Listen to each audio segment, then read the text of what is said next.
নমস্কার বন্ধুরা, কেমন আছো তোমরা সবাই? আশা করি তোমরা সবাই ভালো আছো, সুস্থ আছো। আজ আমি চলে এসেছি একটা নতুন রেসিপি নিয়ে তোমাদের সঙ্গে শেয়ার করতে। আজকের রেসিপি মটর পনির।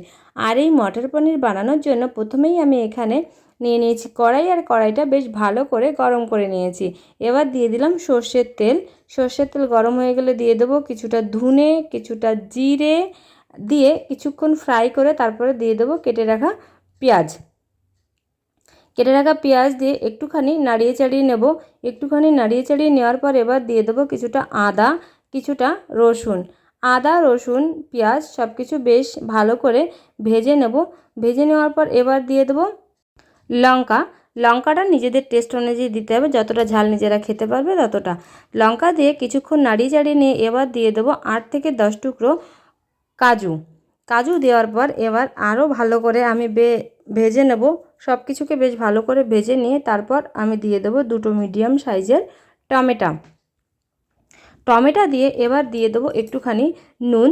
নুন দেওয়ার জন্য টমেটোটা বেশ ভালো সিদ্ধ হবে। আর হলুদ দিলাম, হলুদ দেওয়ার জন্য কালারটা বেশ ভালো আসবে। তো নুন হলুদ দিয়ে আমি 2 মিনিটের জন্য ঢেকে দিয়েছিলাম। 2 মিনিট পরে ঢাকনা খুলে দেখো টমেটোটা গলে গেছে আর ভাজা কমপ্লিট হয়ে গেছে। এবার কড়াই থেকে আমি তুলে নেব। কড়াই থেকে তুলে নিয়ে মশলাটা ঠান্ডা করে পেস্ট বানিয়ে নেব। পেস্ট বানিয়ে নেওয়ার পরে কড়াইতে আবার তেল দিয়ে কড়ার মধ্যে পেঁয়াজ, রসুন, আদা, টমেটোর যে পেস্ট বানিয়েছিলাম সেটা দিয়ে দিলাম। পেস্টটা দিয়ে কিছুক্ষণ নেড়ে চেড়ে এবার মিক্সি ধোয়া যে জলটা ছিল সেই জলটাও দিয়ে দিলাম। জল দিয়ে আবার নেড়ে চেড়ে কিছুক্ষণ কষিয়ে নিতে হবে। কষিয়ে নেওয়ার পর এবার আমি দিয়ে দেবো মটর। আমি এখানে ফ্রোজেন মটর ইউজ করছি, ওর জন্য আমি সিদ্ধ করিনি। এমনি মটর হলে আগে থেকে সিদ্ধ করে নিতে হবে, আর এটা ফ্রোজেন মটর তাই আর সিদ্ধ করলাম না। ফ্রোজেন মটর দিয়ে নেড়ে চেড়ে আমি ঢাকনা দিয়ে ঢেকে দেবো 3 মিনিটের জন্য।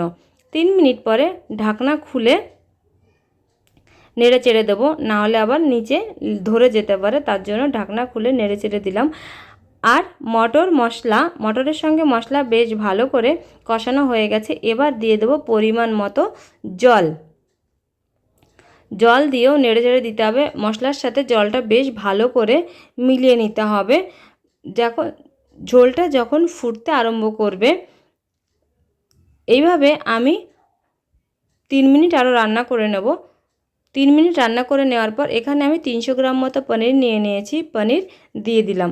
পনিরটা ভেজেও দিতে পারো, আমি কাঁচা পনিরই দিয়েছি।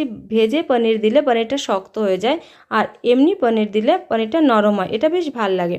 পনির দিয়েও আমি 3 মিনিট মতো রান্না করে নিয়েছি। এবার দিয়ে দেবো পনির মশলা। পনির মশলা দিয়ে বেশ নেড়ে চেড়ে আরও 3 মিনিট আমি রান্না করে নেব। আর অবশ্যই নুনটা চেক করে নেবে। আমি নুন চেক করে দেখেছি কম হয়েছে, তাই আমি আবার নুন দিয়েছি। তো পনির মশলা দিয়ে আরও 3 থেকে 4 মিনিট রান্না করে নিয়েছি, আর গ্রেভিটাও কম হয়ে গেছে। রান্না কমপ্লিট হয়ে গেছে। লাস্টে আমি দিয়ে দেবো বাটার। একটুখানি বাটার দিয়ে দেবো। বাটার দিয়ে নেড়ে চেড়ে রেডি হয়ে যাবে মটর পনির। এইভাবে মটর পনির বানালে ভাত, রুটি, পরোটা, লুচি সবার সঙ্গে অনবদ্য লাগবে খেতে। রেসিপিটি ভালো লাগলে লাইক, শেয়ার, কমেন্ট করবেন। সবাই ভালো থাকবেন আর সবাই সুস্থ থাকবেন। টাটা।